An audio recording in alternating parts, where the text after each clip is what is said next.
Meu amigo produtor, quanto que está o preço do milho aí na tua região?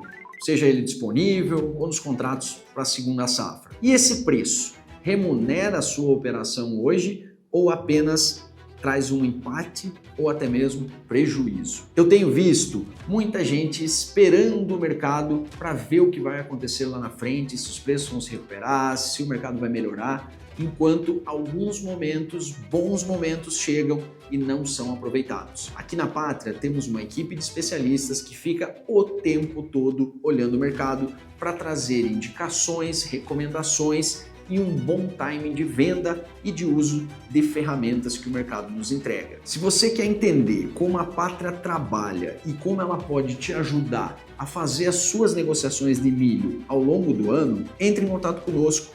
Será um prazer atendê-los e fazer uma reunião para te explicar como trabalhamos e como podemos te ajudar.